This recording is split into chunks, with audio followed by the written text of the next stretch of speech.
ओम शांति 15 जुलाई 2025 बाबा की मुरली का सार। मीठे बच्चे, तुम्हें अभी भविष्य 21 जन्मों के लिए यहाँ ही पढ़ाई पढ़नी है। कांटे से खुशबूदार फूल बनना है, दैवी गुण धारण करने और कराने हैं।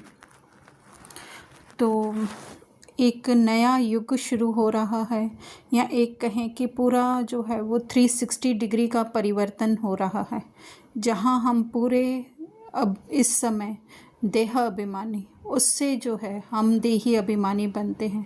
यहाँ हम कहें कि ये विश्व ड्रामा पर फिर से ऐसी मूवी चलने वाली है, रिपीट होने वाली है कि जहाँ पे कि हम इस रोल से पूरे के पूरे डिटैच होंगे। तो उसका फाउंडेशन है अभी। जितना जितना अभी हम आत्मिक स्मृति में रहेंगे, उतना ही जो है वो बल जमा होता जाएगा, और उस बल से ही जो है वो हमारे 21 जन्म तक वो स्थिति बनी रहेगी। तो इसके लिए बाबा कह रहे हैं भविष्य, और भविष्य ऐसे नहीं कि हमारा नेक्स्ट जन्म से ही शुरू हो। इस घड़ी, इस पल से ही जो है हमारा भविष्य शुरू हो जाता है ना, कि हमारी आत्मिक स्थिति बनती जाती है, क्योंकि 21 जन्मों में हमारा ये जन्म भी काउंट होता है। तो इसके लिए बाबा कह रहे हैं कांटे से खुशबूदार फूल, अर्थात पूरे देह अभिमान से हमें देही अभिमानी बनना है। उस अनुसार हमारे जो कर्म होंगे वो देवी गुणों सहित होंगे।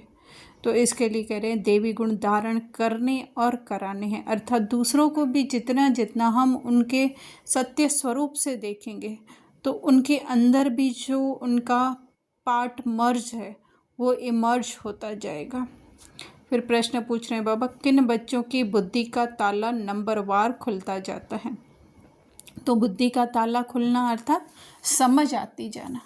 जितना जितना इस समय जो है वो सब सोए हुए हैं, हम एक सीन क्रिएट करें कि एक थिएटर में जो है वो सब के सब वो सामने जो मूवी चल रही है उसमें डूबे हुए हैं, है ना। तो इसी तरह से हम सोचें कि हम परम धाम में जो आत्माएं सब बाबा के साथ बैठी हुई हैं, और ये विश्व ड्रामा, इस विश्व पर्दे पर जो है वो ड्रामा चल रहा है, और सब हम जो हैं इतने डूबे हुए हैं। तो हमारे बाबा जो है हमें उठा रहे हैं, जैसे हम अपने बच्चों के साथ अगर बैठे हुए हैं या फ्रेंड्स के साथ बैठे हुए हों, तो हम क्या कहते हैं कि जैसे वो पर्दे पर कोई चिल्लाता है तो वो सीट पर बैठा हुआ ऑडियंस जो है वो चिल्लाने लगता है ना। तो उसके पास वाले क्या करते हैं, उसको उठाते हैं। इसी तरह से यहाँ पे जो है इस पूरे ऑडिटोरियम में जो है सिर्फ बाबा ही जो है वो जागे हुए हैं, और हम सब 8 बिलियन आत्माएं जो है वो सोई हुई हैं, और पर्दे में इतनी डूबी हुई हैं कि पर्दे पर जो सीन चल रहा है हम समझ रहे हैं हमारे साथ हो रहा है। तो वही बाबा कह रहे हैं श्रीमत पर चलते रहना है, अर्थात कि उत्तर में बाबा कह रहे हैं श्रीमत पर चल, अर्थात उस अपने सत्य स्वरूप को याद रखना है कि मैं आत्मा सदैव सुख शांति संपन्नता से भरपूर। ये जस्ट जो है वो ड्रामा में जो है वो सीन चल रहे हैं, और उसके लिए क्या करना है, अपनी उस हायर कॉन्शियसनेस को याद करना है, अपने उस पिता को याद करना है जिसको बाबा ने कहा पतित पावन, पढ़ाई पढ़ाने वाले, अर्थात हमको वो उठाने वाले, जागृत करने वाले के साथ जो है हमारा बुद्धि का योग लगाना है, अर्थात उसकी बातों पर हमें ध्यान देना है, बाबा की बाबा का ज्ञान।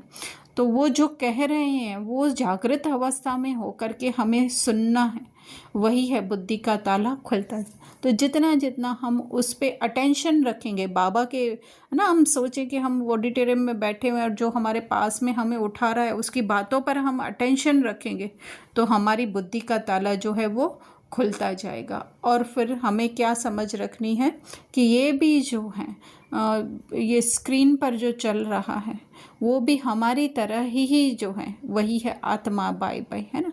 वो भी जस्ट एक संकल्प है, वो भी इतने सारे मन हैं। तो फिर जो बाबा कहते हैं कि हम बाप से ही सुनते हैं, देही अभिमानी हो सुनो, है ना। उस समय क्या, भले हमारा ध्यान हमारे स्क्रीन, हमारी आंखें जो है वो स्क्रीन पर है, पर हमारा ध्यान जो है वो बाबा की बातों पे, होना चाहिए, है ना, बाबा के ज्ञान पे होना चाहिए। तो बाबा कह रहे हैं ताला खुलता जाएगा, अर्थात समझ आती जाएगी, हम जागृत होते जाएंगे। धारणा में बाबा कह रहे हैं बेहद के बाप के प्रॉपर्टी की मैं आत्मा मालिक हूँ। जैसे बाप शांति पवित्रता आनंद का सागर है, ऐसे मैं मास्टर सागर हूँ, इसी नशे में रहना है। क्योंकि हम सब मन भी कहाँ से निकले हुए हैं, उस परम आत्मा से ही निकले हुए हैं। तो जो वो उनकी प्रॉपर्टी है, और उनकी प्रॉपर्टी अर्थात उनके गुण हैं, वही हमारे हैं। दूसरा, ड्रामा का पुरुषार्थ नहीं छोड़ना है, कर्म ज़रूर करने हैं। कर्म अकर्म विक्रम की गति को समझ सदा श्रेष्ठ कर्म ही करने हैं, है ना। हम देख रहे हैं वो मूवी, डूबे हुए हैं पूरे उस स्क्रीन पर और सोचते हैं जो उस ड्रामा में होगा, है ना। अरे वो ड्रामा में होगा, वो तो जस्ट एक सीन है, लेकिन हमें तो अपने सत्य स्वरूप में स्थित रहना है ना। सिर्फ यही तो पुरुषार्थ है कि वो ड्रामा देखते हुए भी जो है हम जो है उससे डिटैच रहें। तो यही पुरुषार्थ है, और कुछ पुरुषार्थ नहीं है।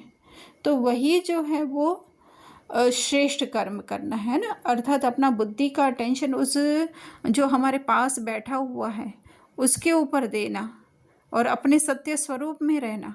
और सामने जो स्क्रीन पर चल रहा है वो जस्ट बना बनाया ड्रामा है। ये स्मृति ही श्रेष्ठ कर्म है।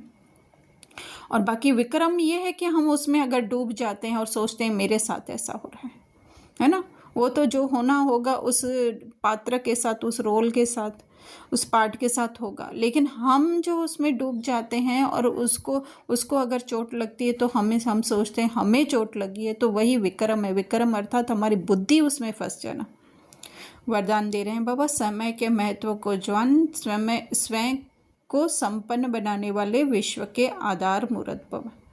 तो बाबा कह रहे हैं कमाई का समय है अभी। कमाई का समय अर्थात हमारी आत्मिक स्थिति का समय है, या फिर श्रेष्ठ कर्म बीज बोने का, अर्थात उस फाउंडेशन को, आत्मिक स्मृति के फाउंडेशन को जो है वो मजबूत करने का समय अभी है। संस्कार बनाने का समय अभी है ना, अर्थात अपनी रिकॉर्डिंग को जो है वो देखने का समय, या कहें उससे डिटैच होने का समय अभी है। यानी कि विश्व कल्याण का। कौन सा विश्व? जो हमारे अंदर ही विश्व चल रहा है। तो हम ये ना सोचे कि बस जब होगा, ड्रामा में सीन आएगा तभी हम कर लेंगे। नहीं, हमें तो जागृत होना है ना, हमें तो जाग करके वो बातें सुननी है ना। वो तो जब ड्रामा पूरा होना होगा तब हो जाएगा। तो इसके लिए बाबा कह रहे हैं तुम आधार मूर्त आत्मा हो। तो हम वो बाहर देखने वाले जो ऑडियंस हैं, तो ऐसे नहीं सोचे जब मूवी पूरी होगी तो जो उस हीरो का होना होगा वो होगा, हीरोइन का नहीं। हम ऑडियंस हैं, हम उससे पहले ही डिटैच हो जाएं।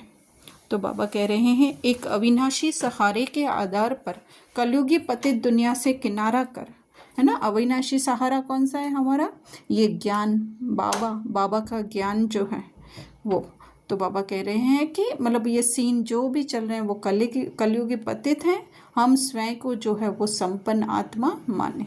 स्लोगन, स्वयं को संपन्न बना लो तो विशाल कार्य में स्वतः सहयोगी बन जाएंगे। क्योंकि हम सब 8 बिलियन आत्माएं जो हैं वो एक दूसरे से कनेक्टेड हैं। अगर हम उठती जाएंगी तो हमारे साथ साथ जो हमारे आसपास आत्माएं हैं वो भी जो है वो जागृत होती जाएंगी, क्योंकि हम सब कनेक्टेड हैं। एक के जागने से सब जाग जाएंगे, है ना। वैसे तो कोई होता नहीं है दूसरा, हम और बाबा ही हैं, लेकिन फिर भी समझने के लिए हम समझे कि हम सब कनेक्टेड हैं। तो जैसे कि